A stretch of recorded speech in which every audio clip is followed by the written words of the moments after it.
everybody. Welcome back to Just Ask Eleanor, episode 3. We are very excited to be back from Thanksgiving break. And today's topic that we will be addressing is friendships, how to make friends, how to navigate them in college, just friends. And we'll see where it goes. And we also have a very special guest, our friendship correspondent, will be joining us later in the episode, so stay tuned. Here is our first question of the friendship edition. Okay, I've taken all the advice about join clubs, put yourself out there, etc., and they don't seem to work out. Anytime I put any effort into a relationship, it's never reciprocated. I'm always the one texting first and making plans. Am I the glue or just the friend outside of the circle? Anytime anyone ever does reach out to me, it's asking for rides or advice on homework. I would like to be seen as a little more than just a chauffeur and some kind of tutor. I feel like people aren't treating me how I treat them. How do I solve this?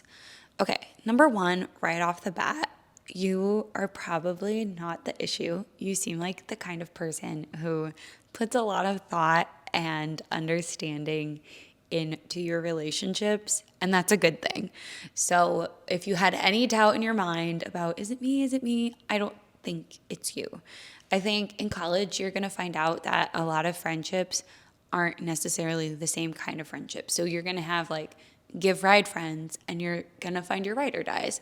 And maybe you haven't found your ride or dies yet, but if all of your friends are behaving in this way where they're kind of using you for things, you might want to reevaluate whether those are things that you want to continue in your life.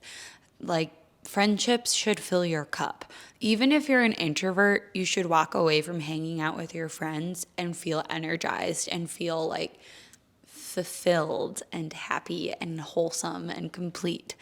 And if you're leaving these interactions with these friends not feeling like they filled your cup and they actually poured some out of it, then they're probably not the type of friends who are going to be in your wedding one day, or, I don't know, drive you to the airport or meet your family like when they're in town and things like that. They're probably just not going to be those people.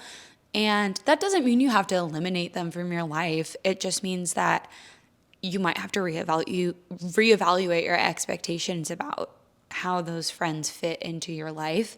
And maybe you'll find some friends elsewhere. The people that fill your cup are always going to be the last people you expect on the planet. I know all of my friends in the entire world who I meet up with, or I put energy into those relationships and they give that same energy back, are truly the last people I would expect to be friends with. Like, you find love in the weirdest places, and I think people say that about relationships and romantic situations, that you always find what you're looking for when you're least looking for it.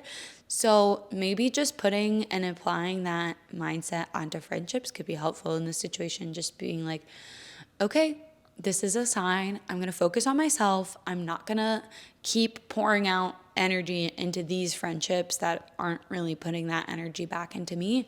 And I'm just going to let the world take care of it. And I'm going to guess after you readjust your world and relationships, something good will come along and you'll find your people. And if you don't, come work for the Iowa State Daily, because we're all of each other's people and we like everyone. Number 2. I am a freshman commuter and feel so disconnected from people who live on campus. How can I make the most of my time on campus with people I want to be friends with? This is difficult, and I have a friend who also was a commuter at some point in college, and they said that we consulted them for this question, and they said that it was worth it to come early and to stay late, and you lost sleep, but you built those connections with friends. And that can be really difficult, especially as you age and you're living away from campus. What if you go to the bars? What if you want to do yada, yada, yada? You obviously can't drive and all those kinds of things. And it's not going to work out in every situation, but it can be worth it to maybe limit some of those practical necessities to allocate time for friendships. And as to feeling disconnected with people, maybe it's worth, I know people always say, join clubs, get an on-campus job, yada, yada, yada.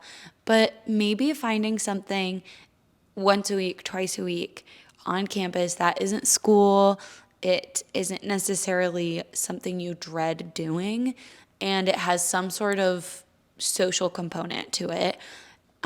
Making sure you're really prioritizing that fixed time once a week, twice a week, however many times, and making sure that that's like top of the list. Nothing conflicts with that in the rest of your life. It's okay to tell people you can't do something because you need to care for your social needs. So if you put that ahead of time, making sure it's always on your little calendar and going to that, maybe that could help. I'm thinking maybe you could, I don't know, on-campus jobs are so fun. I've had fun working my jobs. I always find a friend at work. So that could be a place to go. Maybe you're really good at art and you could find a job at the art museums on campus or at the workshop or something like that. Or maybe you're really passionate about movies and film. You can join a film club or something like that. And I know that's a really lame answer, like the whole join a club, but it's a start and it's a place to at least be around other people. I don't know about this question asker, but I know myself. And even if I'm not friends with everybody in the room, sometimes it's just good to be physically around other people than by yourself. You don't have to be participating. You don't need to really be advocating for finding your best friend and really pushing. Sometimes it's just good to be with other people. So that's a starting point. That's not total, complete, well-rounded advice because I've never been a commuter. My friends say it's really difficult and you're probably going to struggle with it all the time. But there are little things you can do to at least minimize the loneliness you may be feeling and the disconnection you may be feeling to campus. Another piece of advice for commuters is something you could do is post online. I know that takes guts, but maybe post on Reddit, post on Snapchat, the Facebook group of your graduating class or other graduating classes. You can post on those, ask, hey, is anybody from such and such place? If you want to, let's carpool to campus every day or certain days of the week. And that can be a way, even if they're not your best friend forever, your BFF, that's a way to at least build one connection. And it's a stepping stone. It'll be a process. Finding friends does not happen overnight, even though some people make it sound like it does, but you'll get there. And that's another good skipping stone to try. Next up, we have our very special guest, our diversity editor at the Iowa State Daily, Ella Slade. She's a former student government representative, a journalism major, a senior, and it's pretty timely for her to be on this episode because she is the friendliest person on this campus. So she will be coming here to tell us some stories that she's had about friendship, particularly about finding friends of the same interests, whether that's through clubs, activities you guys like to do, and everything in between. She's the best. You probably want to be her friend. I am honored to be her friend, and she is here to talk about friendship. Okay, hi guys. As Eleanor kind of said, I'm Ella. I'm the diversity editor at the Daily, and I have a story about friendship and making friends on a new college campus that I wanted to come here and share with you guys today. So I actually started out at the University of Iowa. I'm not a Hawkeyes fan. I go here now, so I made the right choice, but I'm from Ames, so moving to Iowa City was really scary for me. It was a very new and strange place, and when I got there, I was like, man, I don't really have the close-knit community that I had in Ames. How am I going to make friends? So I lived on the west side of campus, and there was one dorm that I would always go to, and they had a piano in their lobby. And I would always go and play the piano just every day. That was my little time for myself that I could do something familiar. And pretty soon, these three guys kept coming to the lobby, and they were like, it's Piano Girl, she's here. was like, are they talking about me? They have to be talking about me. I'm the only one here who's playing piano. So they kept coming back. And eventually, it took me like 2 weeks, but we started talking. They're like, oh, I love that song. Like, how long have you been playing? And then eventually, I started going to the dining hall with these people. They started asking me to hang out on Friday nights. We would go to like football games together. And pretty soon, I was like, oh my gosh, I just made friends, but I don't know how. I made friends by doing something familiar to me and feeling that reciprocity of other people, just enjoying it. And so it doesn't even have to be a club.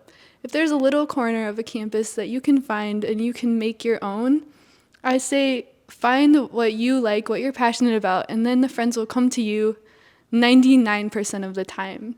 And that could be a club, that could be a sport, that could be going to play piano, that could be going to play football, basketball, whatever you are interested in. Oftentimes, there are other people who will appreciate it in the same way that you do. So that's kind of my fun little coincidence story of making friends in an unexpected way. Because I really wasn't playing piano to make friends. I was just doing it to feel more at home.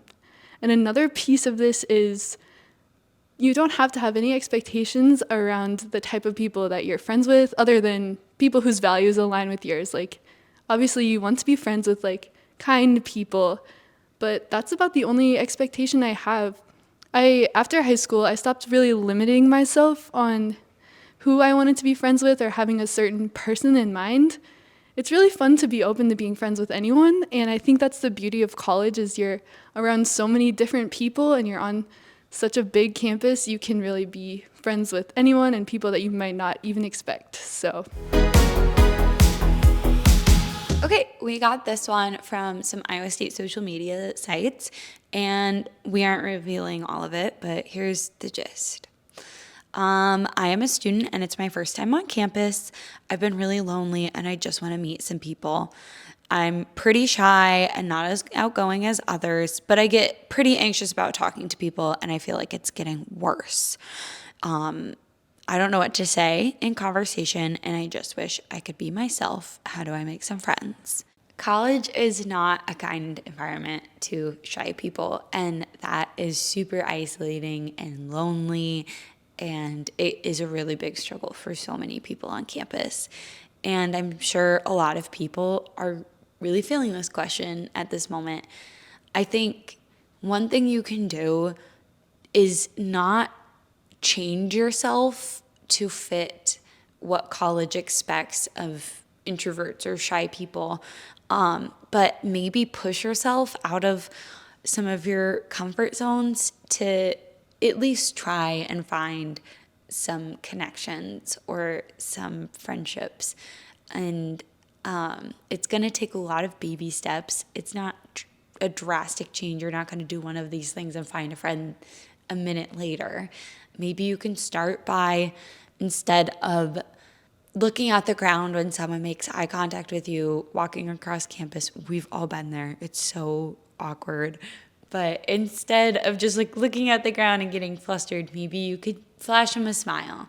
The next day, ask someone in your class for a pen so you can take notes instead of just sticking to yourself. Or maybe eventually that means posting on social media, being like, hey, I'm really interested in XYZ. Let's all meet up. And if no one comes, literally no one cares. It's a public space. If you're sitting alone, I sit alone on campus all day. I'll show up for you.